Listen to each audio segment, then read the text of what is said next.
भूतिया कहानी जलप्रीत झील का रहस्य पार्ट 1। उत्तराखंड के एक शांत और हरे भरे गांव के पास एक रहस्यमयी झील थी, जलप्रीत झील। गांव के बुजुर्ग कहते थे कि वहां रात में किसी औरत के रोने की आवाज आती है। नमस्ते दोस्तों, वीडियो शुरू करने से पहले हमारे चैनल को सब्सक्राइब जरूर करें और कमेंट सेक्शन में हमें बताएं कि आप कहां से वीडियो देख रहे हैं। आपके प्यार और समर्थन के लिए धन्यवाद। कोई झील के पास गया तो लौटा नहीं।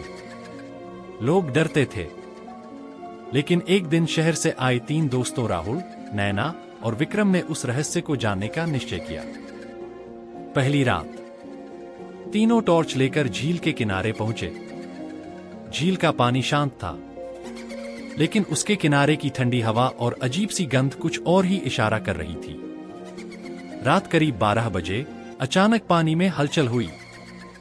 नैना बोली, तुमने वो देखा? पानी में एक सफेद साड़ी में भीगी हुई औरत तैरती दिखी। उसके बाल झील के पानी में फैलते जा रहे थे और आंखें चमक रही थीं। राहुल ने कैमरा निकाला, पर जैसे ही उसने तस्वीर ली कैमरे का लेंस फट गया। दूसरी रात विक्रम अकेले झील पर गया। उसने झील में झांकने की कोशिश की। तभी पीछे से किसी ने उसके कंधे पर हाथ रखा। उसने पीछे मुड़कर देखा, वही औरत थी, लेकिन इस बार उसका चेहरा पूरी तरह जला हुआ था। आंखों से खून बह रहा था। विक्रम ने भागने की कोशिश की, लेकिन उसके पैर कीचड़ में धंस गए।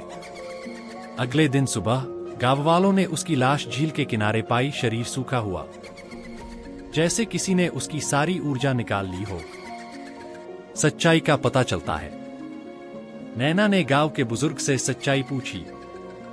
उन्हें पता चला कि सालों पहले एक लड़की प्रीत की उसी झील में डूबकर मौत हो गई थी। उसका मंगेतर उसे शादी से पहले धोखा देकर छोड़ गया था। वो सदमे में आई और आत्महत्या कर ली। तब से हर साल अमावस की रात उसकी आत्मा उस झील में वापस आती है और जिसे भी वो देखती है उसे अपने साथ खींच ले जाती है, पानी के नीचे, जहां उसकी आत्मा फंसी हुई है। अंतिम रात नैना और राहुल ने प्रीत की आत्मा की मुक्ति के लिए पूजा का आयोजन किया। जैसे ही मंत्र पढ़े जाने लगे, झील का पानी खोलने लगा और प्रीत की आत्मा झील से बाहर आई। उसके चेहरे पर पीड़ा थी। मुझे मुक्ति दो, वो वादा तोड़ गया था। मैं इंतजार करती रही, वो चीखी। नैना ने जलते दीप को झील में प्रवाहित किया और प्रीत से कहा, तुम्हारा दर्द अब खत्म हो चुका है। धीरे धीरे प्रीत की आत्मा हवा में घुलती गई और झील शांत हो गई। लेकिन कहानी वहीं खत्म नहीं हुई। राहुल जब घर लौट रहा था तो उसकी बाइक के शीशे में वही चेहरा फिर से दिखा। जलप्रीत झील आज भी रहस्यमयी है और शायद प्रीत का इंतजार अब भी खत्म नहीं हुआ। नैना और राहुल ने झील में आत्महत्या करने वाली प्रीत की आत्मा को मुक्त करने की कोशिश की थी। विक्रम की रहस्यमयी मौत के बाद सबको लगा कि अब सब खत्म हो गया, लेकिन असली डर अब शुरू होने वाला था। नई शुरुआत या पुराना अंत। राहुल वापस दिल्ली लौट चुका था। उसने झील की बातें भुलाने की कोशिश की, लेकिन उसके आसपास अजीब घटनाएं होने लगीं। मोबाइल में हर रात एक भीगी हुई औरत की तस्वीर अपने आप आ जाती। शीशे में परछाई दिखती, लेकिन पीछे कोई नहीं होता। और हर रात 3:03 बजे एक कंठभेदी चीख उसे नींद से जगा देती। राहुल ने सोचा कि यह सब उसका भ्रम है, पर फिर एक दिन नैना गायब हो गई। नैना का अंतिम संदेश। राहुल को नैना की डायरी मिली। उसमें लिखा था, मैंने एक गलती की। प्रीत की आत्मा को हमने मुक्त नहीं किया, जगाया है। झील अब हर उस इंसान को बुला रही है जो उसकी कहानी जानता है। अगर मैं लौट न सकूं तो झील में मत आना, वहां अब सिर्फ मौत है।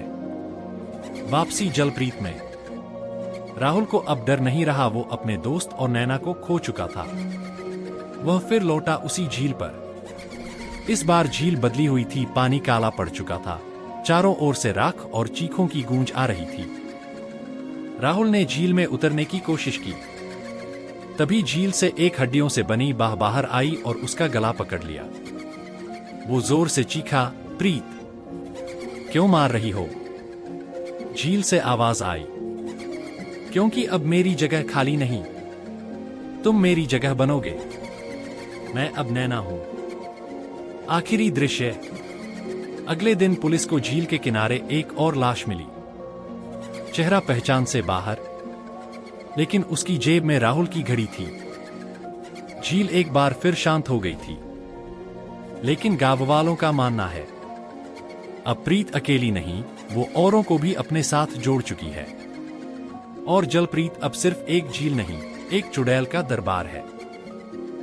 अगर आपको हमारा वीडियो पसंद आया हो तो इसे लाइक करें, अपने दोस्तों के साथ शेयर करें और नए वीडियो के लिए हमारे चैनल को सब्सक्राइब करना न भूलें। आपके समर्थन से हमें और भी बेहतर कंटेंट बनाने की प्रेरणा मिलती है। धन्यवाद।